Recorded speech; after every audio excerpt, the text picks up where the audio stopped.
আসসালামু আলাইকুম বন্ধুরা, কেমন আছেন সবাই? আশা করি ভালো আছেন। তো চলে আসলাম সকালবেলা আরেকটা নতুন ভিডিও নিয়ে। তো এখন সকালবেলা রুটি বানাবো, তাই আটাটা গুলে নিচ্ছি। এই আটাটা আমি আগে গরম পানি দিয়ে, পানিতে লবণ আর হালকা তেল দিয়ে আটাটা গুলে নিয়েছি। এখন আমি ভালো করে মতে নিব হাত দিয়ে। তো পানি অল্প অল্প ঠান্ডা পানি দিয়ে আমি ভালো করে মতে নিচ্ছি আটাটা। ভালো করে মরতে হবে, তাহলে রুটিগুলো সুন্দর হবে, একদম নরম নরম হবে রুটিগুলো। তো এই তো হয়ে গেছে, আমার আটাটা ভালো করে মতা হয়ে গেছে। এই যে দেখেন কত সুন্দর হয়েছে, একদম নরম স্মুথ হয়েছে রুটিটা। আটা গুলানোর সময় যদি একটু তেল দেন তাহলে কিন্তু রুটিটা খুবই সুন্দর হয়, নরম হয়, আটাটা অনেক ভালো হয়। তো আমি এটাকে গুল গুল করে নিচ্ছি।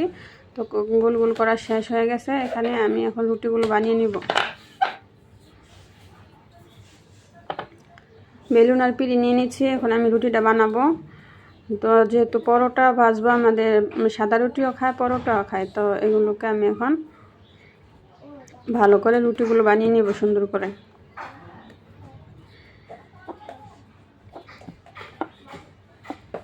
কত সুন্দর রুটিটা বানানো হয়ে গেছে। আটাটা কিন্তু নরম আর সুন্দর হওয়ার কারণে কিন্তু রুটিটা বানাতে খুবই সহজ, তাড়াতাড়ি হয়ে গেল একটা রুটি বানানো।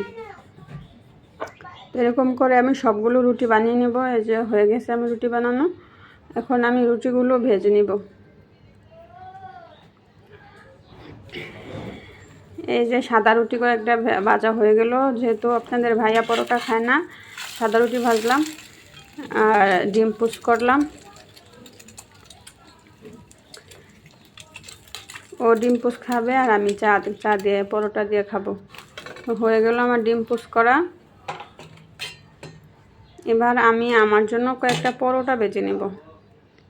যেহেতু আমি সাদা রুটি খেতে পারি না, আমার জন্য পরোটা ভাজবো।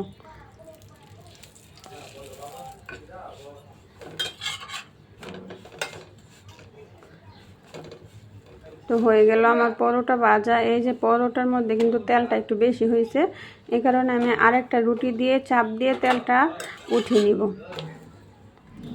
তেল যদি বেশি হয় তাহলে এভাবে আরেকটা রুটি উপরে চাপ দিয়ে তেলটা কিন্তু আপনারা উঠিয়ে নিতে পারেন। যে হয়ে গেছে আমার পরোটা ভাজা, 3টা পরোটা ভাজলাম আমার জন্য। তো এবার আমার জন্য একটু চা করে নেব।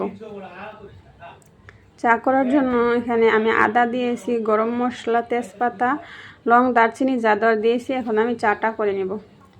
হয়ে গেল আমার চা। এবার আমি নাস্তা করব। ভালো থাকবেন, আল্লাহ হাফেজ।